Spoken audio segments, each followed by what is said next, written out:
I now invite Sri K.M. Shaji, Minister Designate, to take the oath of office and oath of office.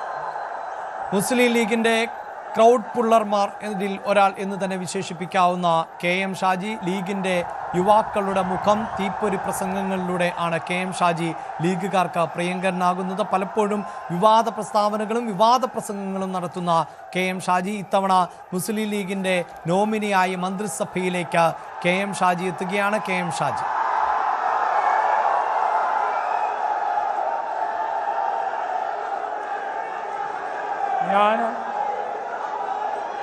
KM Shaji എന്ന ഞാൻ നിയമം വഴി സ്ഥാപിതമായ ഭാരതത്തിൻ്റെ ഭരണഘടനയോട് നിർവ്യാജമായ വിശ്വസ്തതയും കൂറും പുലർത്തുമെന്നും ഞാൻ ഭാരതത്തിൻ്റെ പരമാധികാരവും അഖണ്ഡതയും നിലനിർത്തുമെന്നും ഞാൻ കേരള സംസ്ഥാനത്തെ ഒരു മന്ത്രി എന്ന നിലയിലുള്ള എൻ്റെ കർത്തവ്യങ്ങൾ വിശ്വസ്തയോടും മനസ്സാക്ഷിയെ മുൻനിർത്തിയും നിർവഹിക്കുമെന്നും ഭരണഘടനയും നിയമവും അനുസരിച്ച് ഭീതിയോ പക്ഷപാതമോ പ്രീതിയോ വിദ്വേഷമോ കൂടാതെ എല്ലാ തരത്തിലുള്ള ജനങ്ങൾക്കും നീതി ചെയ്യുമെന്നും ദൈവത്തിൻ്റെ നാമത്തിൽ സത്യം ചെയ്യുന്നു.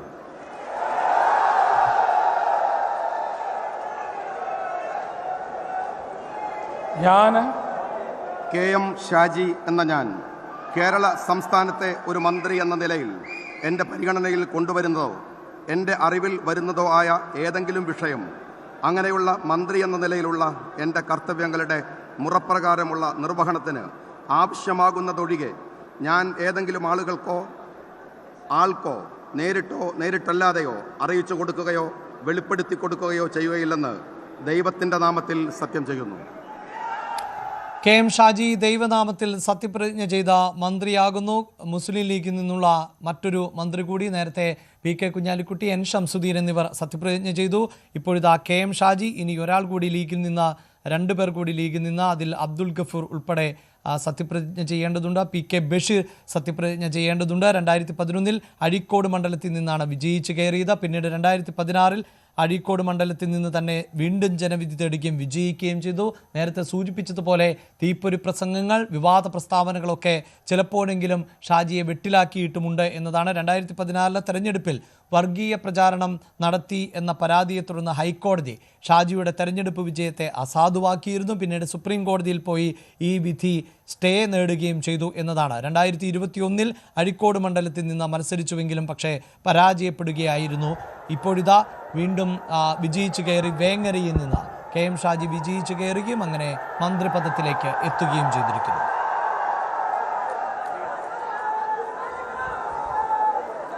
I now invite Sri PK Bashir, Minister Designate, to take the Muslim oath of ലീഗിൽ office നിന്ന് and oath of തന്നെയുള്ള office. മറ്റൊരു നേതാവ് PK ബഷീർ. നേരത്തെ സൂചിപ്പിച്ചതുപോലെ രാഷ്ട്രീയ പശ്ചാത്തലമുള്ള കുടുംബത്തിൽ നിന്ന് വരുന്ന മറ്റൊരു നേതാവ് കൂടിയാണ്. സീതി ഹാജിയുടെ പിന്തുടർച്ചക്കാരനായി രാഷ്ട്രീയ പ്രവേശനം നടത്തിയ PK ബഷീറും മന്ത്രിസഭയിലേക്ക് എത്തുന്നു. മുസ്ലിം ലീഗിൽ നിന്നുള്ള 4ാമത്തെ മന്ത്രിയാണ് ഇപ്പോൾ സത്യപ്രതിജ്ഞയ്ക്ക് തയ്യാറെടുക്കുന്നത്. നിയമസഭയിൽ ഒട്ടേറെ ചർച്ചകളുടെ ഭാഗമാവുകയും ഏറെ കൗതുകകരമാകുന്ന നർമ്മരസത്തോടുകൂടി വിഷയങ്ങളെ അവതരിപ്പിക്കുകയും ഒക്കെ ചെയ്യുന്ന PK ബഷീർ മന്ത്രിസഭയുടെ ഭാഗമാവുകയാണ്. ഇനി ഭരണപക്ഷത്ത് മന്ത്രി കസേരയിലാണ് അദ്ദേഹം. ഇനി പ്രതിപക്ഷത്തിൻ്റെ ചോദ്യങ്ങൾക്ക് മറുപടി എന്ത് എന്ന് കൂടി കേൾക്കാം. ഞാൻ ശ്രീ PK ബഷീർ എന്ന ഞാൻ നിയമമായി സ്ഥാപിതമായ ഭാരതത്തിൻ്റെ ഭരണഘടനയോട് നിർവ്യാജമായ വിശ്വസ്തയും കൂറും പുലർത്തുമെന്നും ഞാൻ ഭാരതത്തിൻ്റെ പരമാധികാരവും അഖണ്ഡതയും നിലനിർത്തുമെന്നും ഞാൻ കേരള സംസ്ഥാനത്തെ ഒരു മന്ത്രി എന്ന നിലയിലുള്ള എൻ്റെ കർത്തവ്യങ്ങൾ വിശ്വസ്തയോടും മനസാക്ഷിയെ മുൻനിർത്തിയും നിർവഹിക്കുമെന്നും ഭരണഘടനയും നിയമവും അനുസരിച്ച് ഭീതിയോ പക്ഷപാതമോ പ്രീതിയോ വിദ്വേഷമോ കൂടാതെ എല്ലാ തരത്തിലുള്ള ജനങ്ങൾക്കും നീതി ചെയ്യുമെന്നും ദൈവത്തിൻ്റെ നാമത്തിൽ സത്യം ചെയ്യുന്നു.